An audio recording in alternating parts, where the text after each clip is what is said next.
A continuación presentamos las diferentes miradas de la realidad nacional e internacional.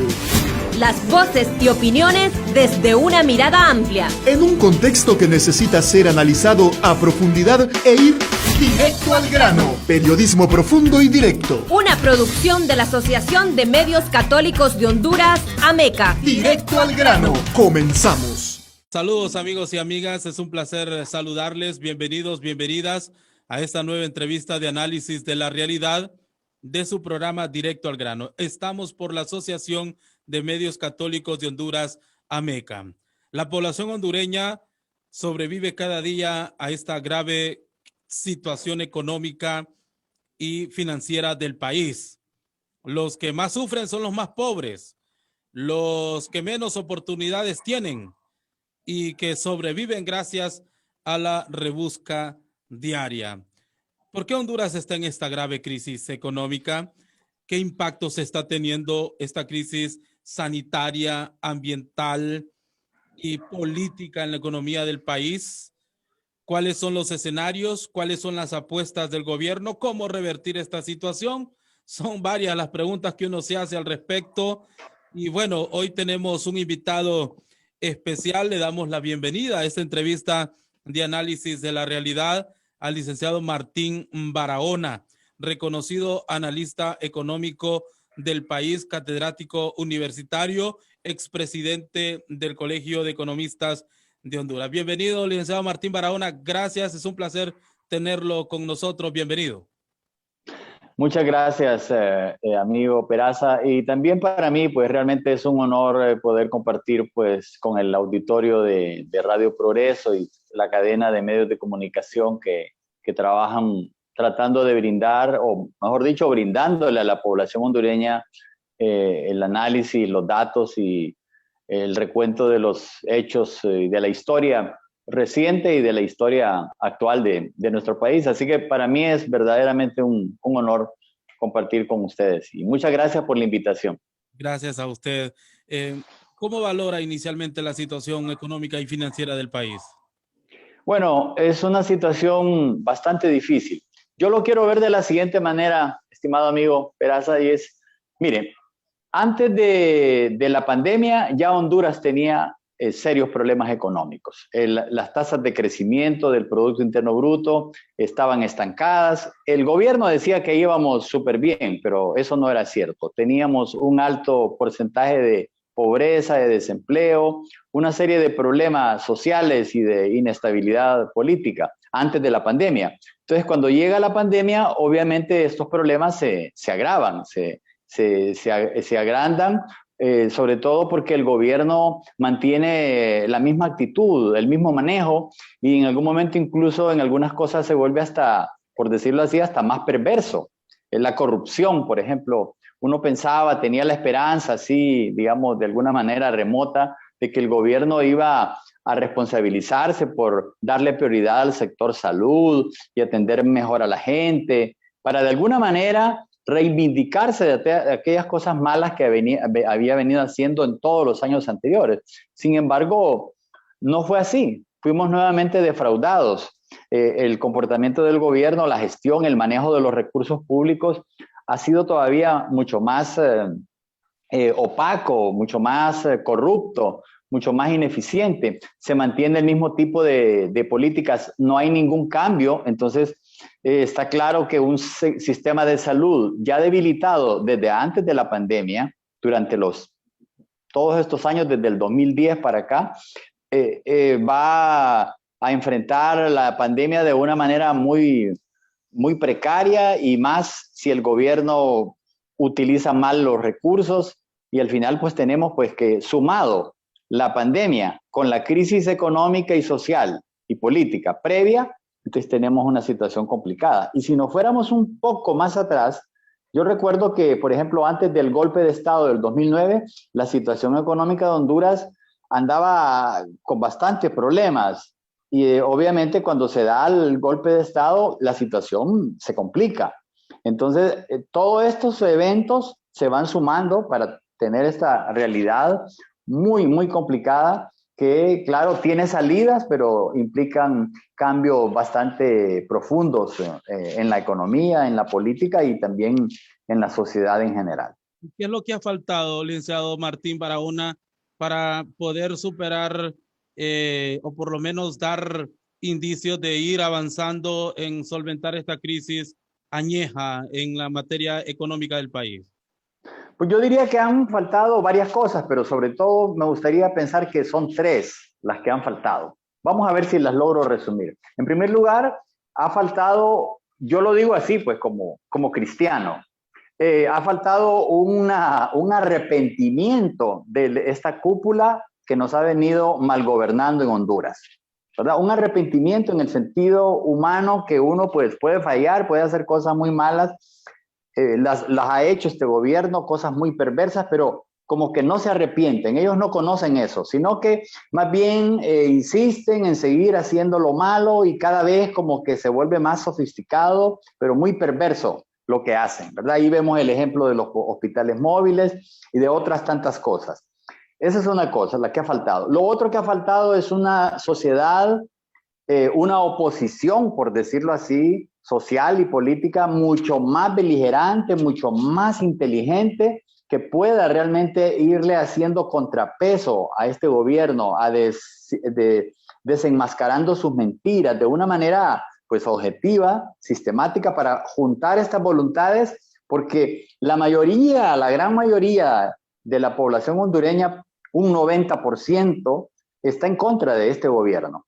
Pero ¿cómo es posible que este 10% de alguna manera de fuerza política controle a una gran mayoría de un 90%? Entonces, ha faltado realmente verdaderos opositores políticos organizados para poder ir quitándole espacios a este gobierno y por lo menos vislumbrar que algún día esta gente se va a ir y va a pagar por todos los males que ha hecho, ¿verdad? En base a lo que es la justicia, pues, terrenal, y la divina, que ellos ya saben que definitivamente de esa nunca se van a escapar.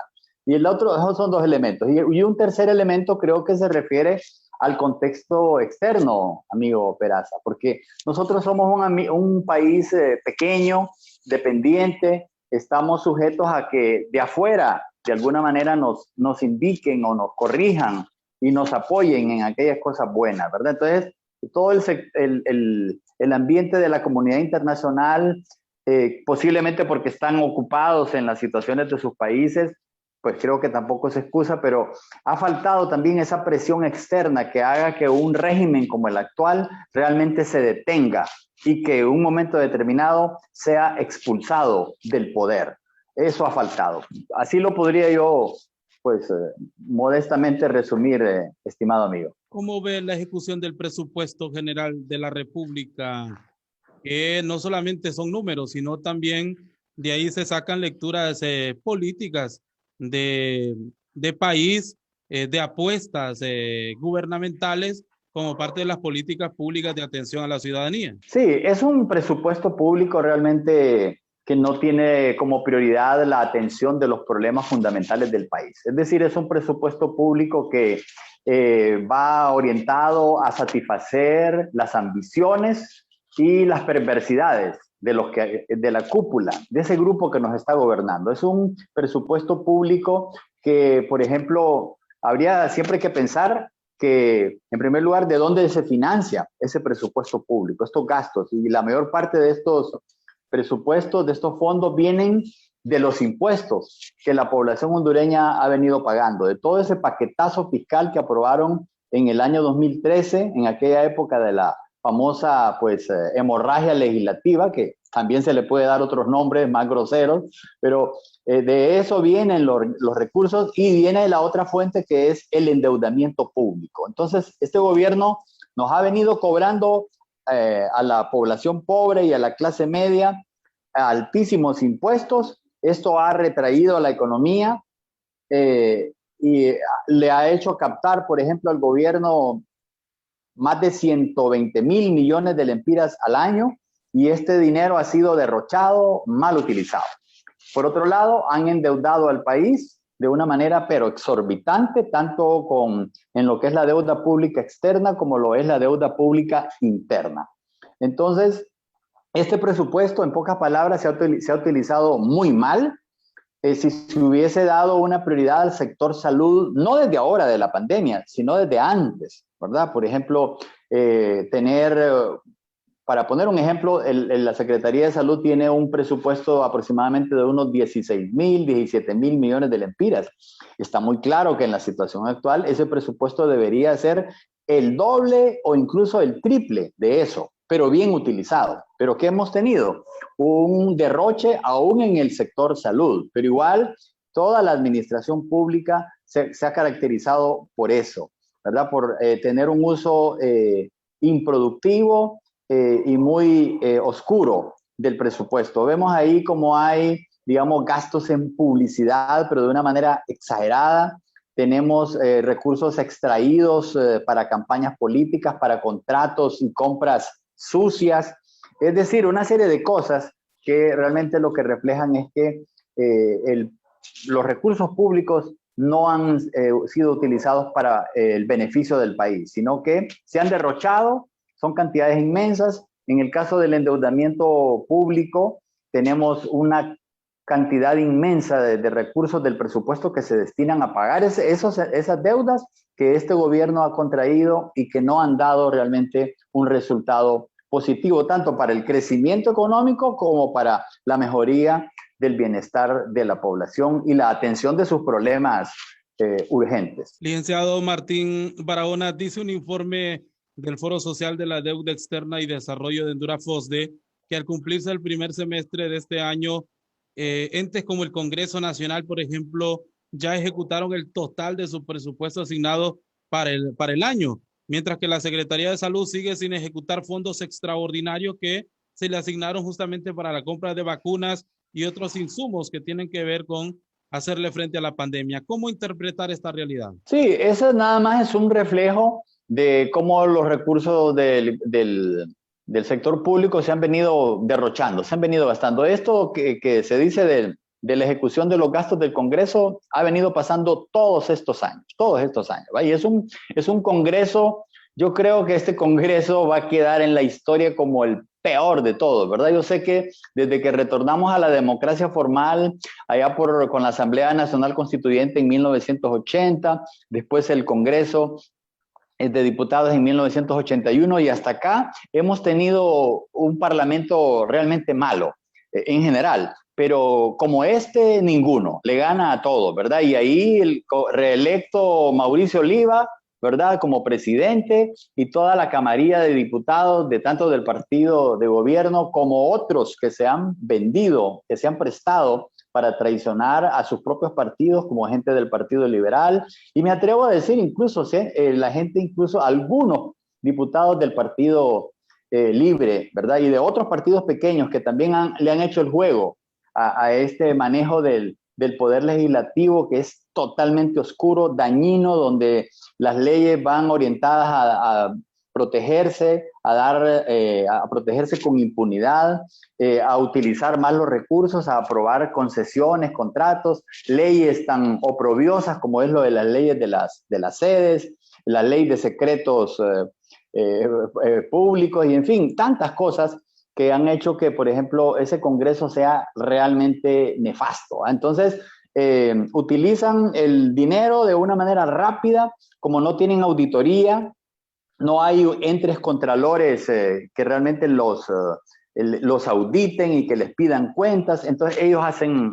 lo que quieren. Y así pasa también en otros organismos estatales, ¿verdad? El presupuesto lo gastan rapidito, piden después transferencias y luego pues siempre el déficit fiscal va creciendo. Este gobierno dice que ha tenido disciplina fiscal y se jactan de eso frente al Fondo Monetario Internacional, y estos organismos, en lugar de criticar lo que este gobierno ha hecho mal, más bien avalan con sus evaluaciones de riesgo y todo, diciendo que este gobierno ha sido muy bueno, muy eficiente, pero realmente lo de la disciplina fiscal en Honduras ha sido reducir gastos sociales ¿verdad? Y aumentar impuestos, ¿verdad?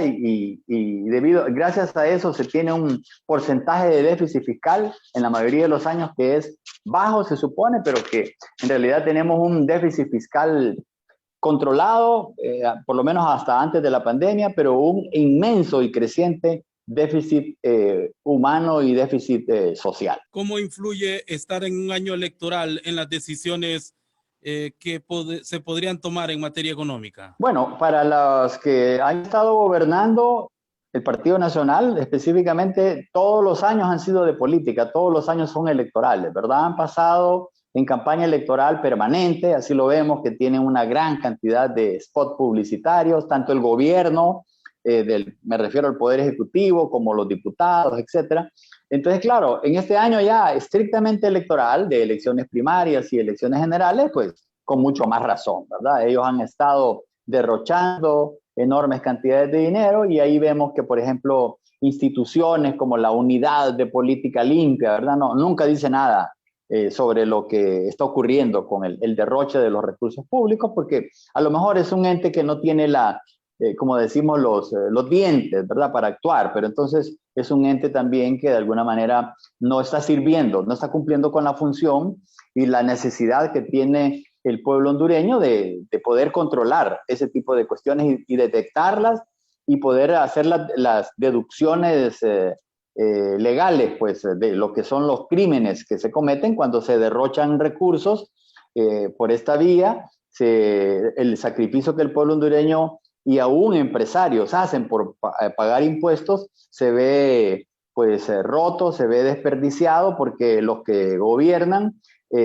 usan los recursos de una manera totalmente improductiva y oscura, ¿no? Bien, nos acompaña en esta entrevista de análisis de la realidad el licenciado Martín Barahona, reconocido analista económico del país, catedrático universitario y expresidente del Colegio de Economistas de Honduras. Los escenarios económicos para Honduras son bastante complicados.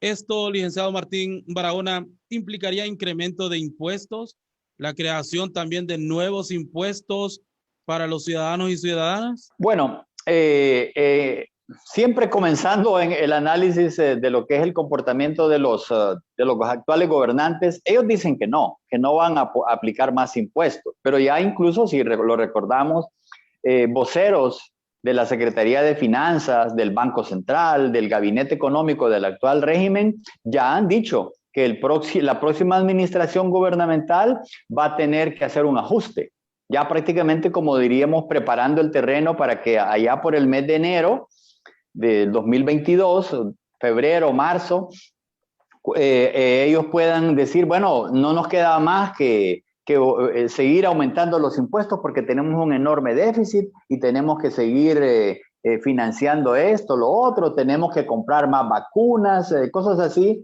Es decir, poniendo siempre la situación como que no les queda otra alternativa, así como cuando en el 2013, cuando estaba terminando la administración de Porfirio Lobo, el que ya se perfilaba como gobernante de impuestos, que es Juan Hernández, ya estaba diciendo que tenían que aplicar un ajuste y fue efectivamente lo que hicieron. Aumentaron, ya lo sabemos, el impuesto sobre ventas, los impuestos a los combustibles, crearon estas cuestiones como lo de la tasa de seguridad, en fin, tantas cosas, y concesionaron empresas, destrozaron con esa ley de la Ley General de la Industria Eléctrica a la empresa pública más grande de Honduras, que es la NE, y así fueron haciendo concesiones de los aeropuertos y un montón de cosas que lo sabemos, digamos, hasta la saciedad, que son interminables, ¿verdad?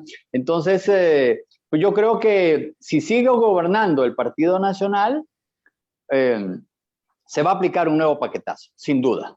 Si son otros, ya sea Libre o el partido de Salvador Narrala, pues yo esperaría que no tengan que hacer eso, sino que hagan de una manera inteligente un ajuste y la situación siempre va a ser complicada, pero que no se siga sacrificando a la población y sobre todo no se siga aplicando medidas fiscales que creen más contracción económica, porque en todos estos años amigo Peraza, los impuestos de ventas del 12 al 15 o hasta el 18, los impuestos a los combustibles y todo, han contraído la economía, porque la gente tiene menos poder adquisitivo y obviamente pues al haber menos demanda también hay menos oportunidades de negocios y la inversión nacional pues se ha retraído, se ha estancado. La inversión extranjera, que el gobierno decía que era un éxito fabuloso, lo cual era mentira.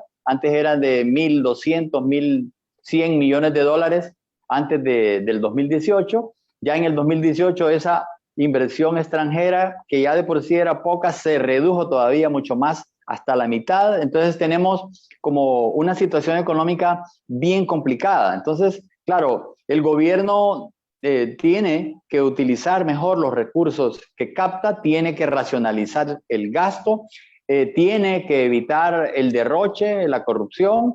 Y claro, la situación que va a heredar este gobierno a un probable gobierno de alguno de los partidos de la oposición es muy complicada. Entonces, desde ese punto de vista, estos partidos, ya sea Xiomara Castro, ya sea Salvador Narrala, deben tener muy claro lo que van a hacer, porque si no, ellos pueden llegar al poder, pero van a encontrar una situación totalmente ya amarrada en la que ellos pudieran salir, digamos, muy mal librados en el sentido de no tener claridad de lo que tienen que hacer. Y obviamente va a depender también de cómo se logren conformar la correlación de fuerzas de los diputados en el Congreso Nacional. ¿Cuál sería la hoja de ruta si se quieren dar pasos firmes para mejorar la vida de la gente? Bueno, una pregunta bien complicada, mi estimado. Creo que Honduras, como tiene ya muchos años de atraso, ya estaba atrasado el país en el 2009 y con el golpe se atrasó más, y ahora con lo de la pandemia y estos gobiernos que hemos tenido en estos últimos 10, 11 años, el país se ha atrasado todavía mucho más. Entonces una hoja de ruta realmente va a ser bien complicado, porque hay en primer lugar que tratar de compensar, de recuperar un poco de aquello que se perdió en todos estos años. Y esa sería la primera fase, ¿verdad? Bien complicada. Poner al país más o menos como estaba antes del 2009, que no estaba bien, pero que al menos no estaba en situaciones tan precarias, ¿verdad? Los niveles de violencia no eran tan fuertes, los niveles de pobreza, de desempleo, de subempleo, de endeudamiento eran menores, eran graves, pero eran menos graves de lo que es ahora. Entonces, esa sería una segunda etapa, ya colocando al país más o menos para como estaba antes del 2009, pues otra fase grande. No creo que alcance incluso una administración. Entonces, desde ese punto de vista se puede ver que los estrategas políticos de la oposición tienen que trabajar para que de aquí en adelante, si se llega a tener un resultado favorable en el noviembre de este año, poder mantener gobiernos que sean responsables y que no volvamos a caer con esta mafia, pues, que nos ha venido mal gobernando. ¿Cómo construir, licenciado Martín Barahona, un frente común contra la corrupción y contra la impunidad?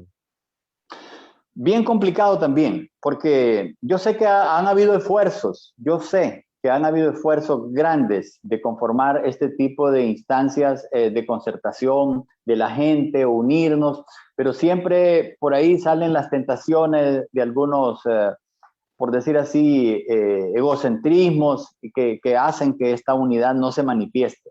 Yo diría que debemos de estar claros en algo, y es que si nosotros no nos deshacemos, si no logramos que salga esta caterva de gente corrupta que ha estado gobernando, el país se va a seguir perdiendo y vamos a perder la patria, ¿verdad? Y lo estamos diciendo en un año en el cual, pues, estamos marcados por lo que es el recuerdo de los 200 años de la independencia, por lo menos de la colonia española, y estos 200 años de nación independiente, ¿verdad? Libre, soberana e independiente, como se dice literalmente en el escudo nacional.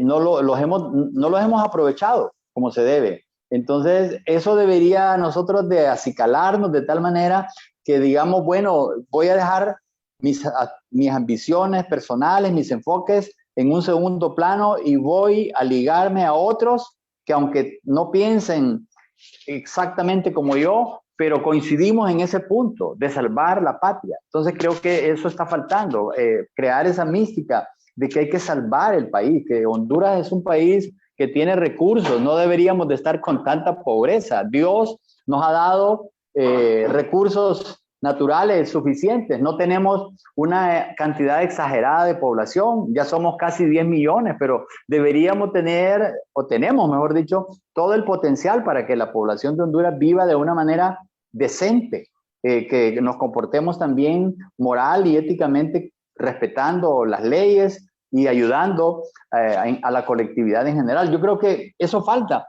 Obviamente que hay como que algunos sectores que todavía no lo entienden, que siempre quieren dispararse y no sé, es bien complicado, ¿verdad? Desde ese punto de vista, pero yo creo que también más allá de los partidos políticos y de instancias de sociedad civil que están debilitadas también, yo pensaría en el movimiento social y popular, el movimiento campesino, el movimiento obrero, el movimiento estudiantil, el movimiento de los micros y pequeños empresarios, pero no dirigidos por las cúpulas de la gran empresa, sino dirigidos por el interés estrictamente popular, el sector informal de la economía, el cooperativismo, en las iglesias, pues en el sentido correcto de una creencia legítima en un creador. Todo ese tipo de cosas hacen falta para crear un gran bloque y no salirnos de ahí, sino que mantenernos. Vamos a tener quizás algunas diferencias, pero no salirnos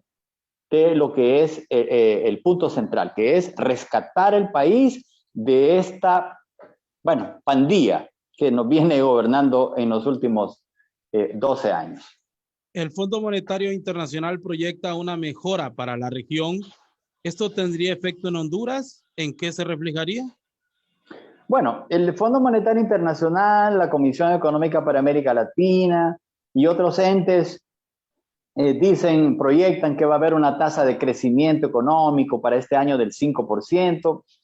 Ojalá que sea así, ¿verdad? Yo no deseo algo diferente. Lo que sí es que estoy muy claro en que si Honduras llegara a crecer en un 5%, que lo dudo con todo lo que está pasando, pero eso sería insuficiente para compensar el decrecimiento económico que tuvimos el año pasado, que fue del -10, -9, -10%, y todo el decrecimiento que hemos tenido en los años anteriores, ¿verdad? Recordemos que con Juan Hernández, con Porfirio Lobo, la economía no creció más allá de un 3.5%, y esto que aún con la manipulación de algunas cifras que se han dado, por ejemplo, la tasa de crecimiento que reportaron para el año 2017, este gobierno de Hernández, que dijo que había sido de 4.5%, eso es totalmente falso, pues es decir, no tuvimos esa tasa de crecimiento, pero volviendo al tema, si se lograra tener una tasa de crecimiento del 5% en este 2021,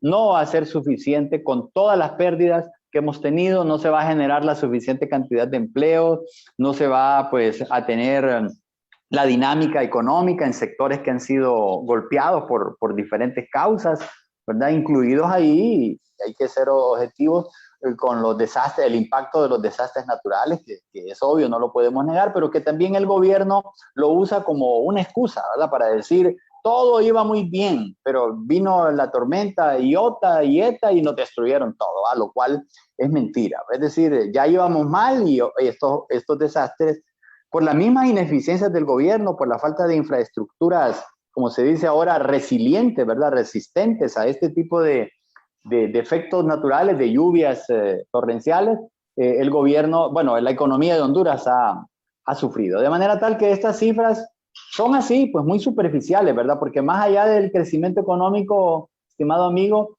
hay que pensar en el desarrollo. Podemos nosotros crecer el 5, 6, 7%. Yo recuerdo los últimos 2 años de la administración de Ricardo Maduro, 2004, 2005, crecimos en más del 6%. Los dos primeros años de la administración Zelaya Rosales crecimos, o sea, 2006, 2007, crecimos en más del 6%, casi en un 7% en el 2006. Y aún así, con esos 4 años que fueron buenos, entre comillas, la economía de Honduras siempre tenía problemas, siempre había un porcentaje de desempleo alto, de pobreza, de desigualdad. Entonces necesitamos más que crecer en un año en 5%, en un porcentaje más alto y de una manera sostenida. Y que no solamente crezca la banca, sino que no solo crezca la maquila o algunos productos de exportación, sino que crezca la economía en general, la agricultura, la industria y los servicios, ¿verdad? Es decir, que haya un crecimiento incluyente para que realmente valga la pena.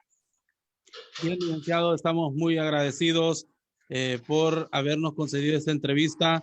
Muchísimas gracias. Y antes de despedirlo, ¿qué mensaje le quisiera usted dejar al pueblo hondureño que, como reiteramos, muchos de ellos están sobreviviendo en la rebusca diaria? Bueno, comienzo por el mensaje que le puedo dirigir humildemente al pueblo de Honduras, y es que seamos más activos, que despertemos, que seamos más críticos, que realmente no seamos tan pasivos, que seamos más responsables también, que querramos a nuestro país y que apoyemos todas aquellas iniciativas que buscan iniciar con los cambios que el país necesita. Estamos en una situación complicada. Lo peor que nos podría pasar en este año en particular sería que se mantenga este mismo grupo perverso que nos ha venido gobernando. Que haya por lo menos ahí un inicio de un cambio y que los que lleguen tengan claridad en lo que tienen que hacer y que también los apoyemos, pero al mismo tiempo les exijamos que inicien eso. Ese podría ser mi mensaje, ¿no? Que seamos más activos, no seamos tan indiferentes. Y obviamente a usted pues agradecerle por esta invitación. Como lo dije al principio, para mí es siempre un honor conversar con los amigos de Radio Progreso y les deseo todo lo mejor en todo sentido. Muchísimas gracias. Gracias. Él es el diputado Martín Barahona. Él es analista económico. Agradecemos sus aportes en esta entrevista de análisis de la realidad. Vamos a unos breves mensajes. No nos cambie. Ya regresamos para presentarles la reflexión bíblica sobre el tema que hemos desarrollado hoy en este espacio de análisis de Directo al Grano por la Asociación de Medios Católicos de Honduras, AMECA. Ya regresamos. Quedó informado e informada con las diferentes miradas de la realidad nacional e internacional. Escuchó las voces y opiniones desde una mirada más amplia. Solo aquí, Directo al Grano. Periodismo profundo y directo. Una producción de la Asociación de Medios Católicos de Honduras, AMECA. Hasta un siguiente programa. Desde Radio Progreso y el ERIC, compartimos con ustedes esta reflexión sobre la realidad desde nuestra fe. Yo soy Leticia Castellanos y el enfoque de fe para esta semana se titula Codicia y ficción económica. Desde nuestra mirada de fe, cuyo punto de partida es lo que vemos, pero no se queda en la apariencia. Permítanos que hagamos varias preguntas. ¿A dónde van a parar finalmente las ganancias del café que tomamos, del azúcar con lo que lo endulzamos, la recarga de nuestros celulares, el refresco que tomamos, el churro que compramos o que compran nuestros niños, el combustible con el que llenamos el tanque de la moto del carro? ¿Sabe usted quién controla la producción, la comercialización y ganancia de los productos que usamos para la cocina, del colchón donde dormimos y hasta del papel higiénico que usamos? ¿Sabe a dónde van a parar las ganancias netas de la venta de los electrodomésticos? ¿Sabe usted quiénes son y controlan los medios de comunicación, incluso las redes sociales a través de los cuales nos informamos y entretenemos? ¿Sabe usted quiénes son los propietarios de los grandes equipos de fútbol que existen en nuestro país y por los cuales nos decañitamos cuando ganan y nos deprimimos cuando pierden? ¿Sabe acaso la relación que hay entre los dueños de las empresas que reciben las ganancias netas de la inmensa mayoría de productos con la política y los partidos políticos? ¿Y la relación que hay entre estas personas y empresas con obras aparentemente de beneficencia como la Teletón?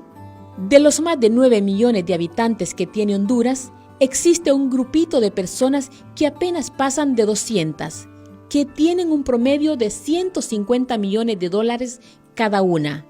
Además de ser multimillonarias y tener el control final de casi todo lo que se vende y se compra en nuestro país, estas pocas personas usan el Estado y la política para lograr exoneraciones, es decir, no pagar impuestos por sus ingresos, sino pagar lo mismo que una persona que no tiene más que su salario o depende de una remesa familiar. A la par de estas 200 personas, existen varios millones de personas que no tienen ni siquiera lo necesario para comer los 3 tiempos diarios. Dicen que hay 5 hombres en nuestro país que solo ellos acumulan un capital que es igual o superior al salario mínimo anual de 2 millones de hondureños. Desde la fe y la tradición cristiana, esto de acumular es una práctica absolutamente contraria al Evangelio, desde donde se anima a construir sociedades y economías basadas en el bien común. Estas personas no solo controlan todos los hilos de la economía y de la política, sino que son los socios internos del capital de las multinacionales, y son los que, unidos a los políticos que conducen el Estado, aprobaron y están impulsando el proyecto de la sede que nuestros obispos han expresado su total rechazo. Una de las características de este grupo familiar, a la que se llama oligarquía, porque es un reducido de familias con muchísimo poder económico y político, es el afán desmedido de acumular, haciendo realidad lo que San Pablo dice: el origen de todos los males es la codicia, es decir, el amor al dinero. Cuanto más dinero y propiedades tienen, más se esfuerzan por controlar los mecanismos que les asegure seguir acumulando. Toda la gente de todos los estratos y edades somos contribuyentes de la oligarquía, es decir, que la mayoría de la gente pobre ayuda todos los días a que esa oligarquía se haga más pudiente y poderosa. Basta que usted compre en una farmacia o en un supermercado para que se entere de que no solo paga el impuesto sobre la venta, sino que le piden las moneditas disque para obras caritativas. Pero no se crea que eso es solo por los nobles sentimientos de algunas de esas familias. Nada de eso. Es un recurso usado por esas familias para evadir los impuestos bajo el argumento de que realizan obras de caridad con el dinero que colectan del pueblo hondureño. Hacen caridad, pero para sacar todavía más dinero del Estado y de la gente sencilla. La oligarquía nunca da nada gratis. Todo lo cobra de muy diversas maneras. Si dan ayuda, supongamos, a una iglesia, es con la seguridad de buscar que sus pastores nunca jamás denuncien sus abusos o para tenerlos a mano para sus servicios religiosos privados o llenos de privilegios. Vamos a hacer números para hacer de la economía una ficción.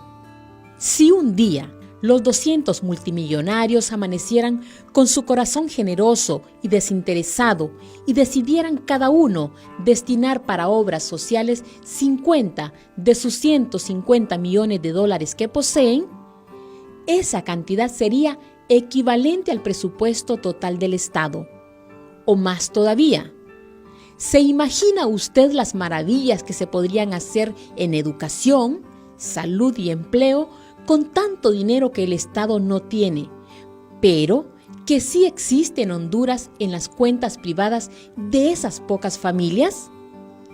En todo caso, dando esos 50 millones, las 200 personas seguirían siendo multimillonarias, porque cada una se quedaría con 100 millones de dólares, con la seguridad de que en poco tiempo esos millones van a seguir dando muchas ganancias más.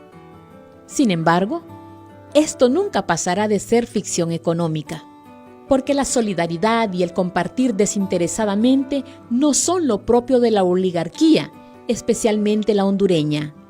Lo que sí es realidad y no ficción es que la gente pobre seguirá aumentando cada día las fortunas de esta oligarquía y como consecuencia el país no podrá ver un camino nuevo porque, como lo dice el Papa Francisco, hasta que no se reviertan la exclusión y la inequidad dentro de una sociedad y entre los distintos pueblos, será imposible erradicar la violencia. Se acusa de la violencia a los pobres y a los pueblos pobres, pero sin igualdad de oportunidades, las diversas formas de agresión y de guerra encontrarán un caldo de cultivo que tarde o temprano provocará su explosión. Exhortación Apostólica Evangelii Gaudium 59.